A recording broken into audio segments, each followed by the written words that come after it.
লাউ দিয়ে তো অনেক রেসিপি ট্রাই করেছেন, একবার এটা করে দেখুন। নমস্কার বন্ধুরা, সুপর্ণাস কিচেনের একটি নতুন ভিডিওতে আপনাদের অনেক অনেক স্বাগত। আশা করি সকলে খুব ভালো আছেন। আজকে চলে এসেছি একটা লাউ কোপ্তার রেসিপি নিয়ে। খেতে হয় দুর্দান্ত আর বানানো খুব সহজ। নিরামিষ দিনে এই রেসিপিটা ট্রাই করতে পারেন। চলুন দেরি না করে আজকের রেসিপিতে যাওয়া যাক। আর যদি আমার চ্যানেলে নতুন বন্ধু হয়ে থাকেন, চ্যানেলটি সাবস্ক্রাইব করে পাশে থাকার অনুরোধ রইল। এখানে আমি একটা লাউ নিয়ে নিয়েছি, এটাকে ভালো করে ধুয়ে পরিষ্কার করে কেটে নেব। দেখুন আমি এখানে লাউটাকে কেটে নিয়েছি। আমি কিন্তু লাউটাকে এখানে সরু সরু করে কেটে নিয়েছি। আপনারা চাইলে গ্রেটারের সাহায্যে গ্রেট করে নিতে পারেন। চলুন এবার দেখে নেওয়া যাক এর মধ্যে কি কি উপকরণ লাগছে। এর মধ্যে দিয়ে দিতে হবে আমি দিয়ে দিচ্ছি পরিমাণে হলুদ গুঁড়ো, হাফ চামচ নুন, দিয়ে দিচ্ছি হাফ চামচ জিরে গুঁড়ো, হাফ চামচ ধনে গুঁড়ো,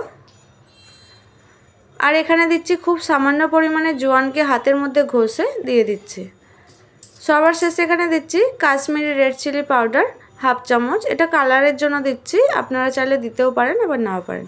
এবার এখানে দিয়ে দিতে হবে পরিমাণ মতো বেসন। আমি সবার প্রথমে 2 চামচ দিয়েই মাখতে শুরু করেছিলাম, পরে প্রয়োজনে আবার যতটা লাগবে আপনারা সেই অনুযায়ী দিয়ে দেবেন। আমার এখানে টোটাল 5 চামচের মতো বেসন লেগেছে। এই দেখুন কোপ্তার ব্যাটার আমাদের একদম রেডি। এইভাবে অল্প অল্প করে নিয়ে বড়ার শেপ দিয়ে নিতে হবে। এখানে তার জন্য আমি একটা কড়াই গরম করে তার মধ্যে পরিমাণ মতো তেল দিয়ে দিয়েছি। এবার অল্প অল্প ব্যাটার নিয়ে এখানে বড়ার শেপ দিয়ে নিচ্ছি। আমি এবার এখানে যেভাবে বড়া হয় সেই রকম শেপ দিচ্ছি, আপনারা চাইলে গোল গোলও করতে পারেন। এইভাবে প্রত্যেকটা বড়াকে খুব ভালোভাবে উল্টে পাল্টে ভেজে নিতে হবে। দেখুন এক সাইড আমার হয়ে গেছে আর এক সাইড আমি এখানে উল্টে দিচ্ছি। যেহেতু অনেকটাই নরম থাকে, একটু সাবধানে করতে হবে আপনাদের। দেখুন বড়াগুলো আমার ভাজা হয়ে গেছে, এইভাবেই লাল লাল করে ভেজে তুলে নিতে হবে। সব কটা বড়া তুলে নেওয়ার পর আরও যতটুকু বাকি ছিল আমি ওই একই প্রসেসে করে নিচ্ছি। বড়াগুলো ততক্ষণ ভাজা হতে থাকুক, আপনাদের দেখিয়ে দিই কী কী মশলা লাগবে। এখানে আমি 2টো মাঝারি সাইজের টমেটো কেটে নিয়েছি, আর দিচ্ছি খুব সামান্য পরিমাণে আদা, আর দিচ্ছি 2টো শুকনো লঙ্কা। আপনারা শুকনো লঙ্কার পরিবর্তে কাঁচা লঙ্কাও দিতে পারেন। এইগুলোর একটা পেস্ট বানিয়ে নিতে হবে। আর অপর দিকে যেই পেস্টটা আমাদের লাগছে, কোপ্তার ব্যাটার আমি যেই বাটিটায় রেডি করেছিলাম সেটাকেই ভালোভাবে ধুয়ে নিয়েছি।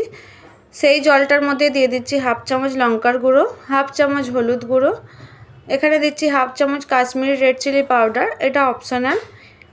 তারপরে দিয়ে দিচ্ছি হাফ চামচ জিরে গুঁড়ো, হাফ চামচ ধনে গুঁড়ো, আর লাগছে 2 চামচ বেসন। এবার সব কটা উপকরণকে খুব ভালোভাবে মিশিয়ে আমাদের রেডি করে রাখতে হবে।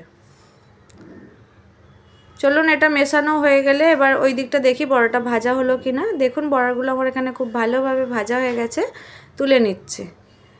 এবার ওই কড়াইয়ের মধ্যে দিয়ে দিতে হবে খুব সামান্য পরিমাণে তেল, দিয়ে দিচ্ছি গোটা গরম মশলা। এখানে আমি 2টো এলাচ আর সামান্য দারচিনি ব্যবহার করেছি। দিচ্ছি একটা শুকনো লঙ্কা, একটা তেজপাতা, আর দিতে হবে খুব সামান্য পরিমাণে জিরে ফোড়ন, খুব সামান্য কালো জিরে ফোড়ন,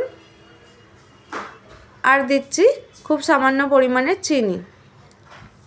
এবার সবকটা উপকরণকে একবার নাড়াচাড়া করে নিতে হবে ভালোভাবে, 30 সেকেন্ড মতো নাড়াচাড়া করে নিতে হবে। এরপরে আমি এখানে দিয়ে দিচ্ছি টমেটো আর আদার যে পেস্টটা রেডি করে রেখেছিলাম সেটাই আমি এখানে দিয়ে দিচ্ছি। টমেটো আর আদার পেস্টটাকে খুব ভালোভাবে ভেজে নিতে হবে, যাতে টমেটো আর আদাটার মধ্যে থেকে কাঁচা গন্ধটা চলে যায়। খুব ভালোভাবে নাড়াচাড়া করার পর দেখবেন অনেকটা জলটা শুকিয়ে এসেছে। সেই পর্যায়ে এখানে আমাদের রেডি করে রাখা মশলাটাও দিয়ে দিতে হবে। মশলাটা দেওয়ার পরে খুব ভালোভাবে নাড়াচাড়া করতে থাকবেন। যেহেতু এর মধ্যে বেসন আছে তাই একটু বসে যেতে পারে, পরিমাণ মতো জল দিয়ে ভালোভাবে গুলে নিতে হবে। এইভাবে নাড়াচাড়া করতে থাকবেন, নাহলে বেসনটা বসে যেতে পারে। দেখবেন গ্রেভিটা অনেকটা থিক হয়ে আসলে এর মধ্যে আমি দিয়ে দিচ্ছি পরিমাণ মতো নুন।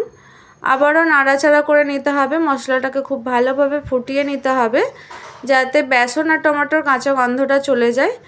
তারপরে পরিমাণ মতো এখানে জল দিয়ে দিচ্ছি আমি। এবার মশলার জলটাকে ফুটতে দিতে হবে।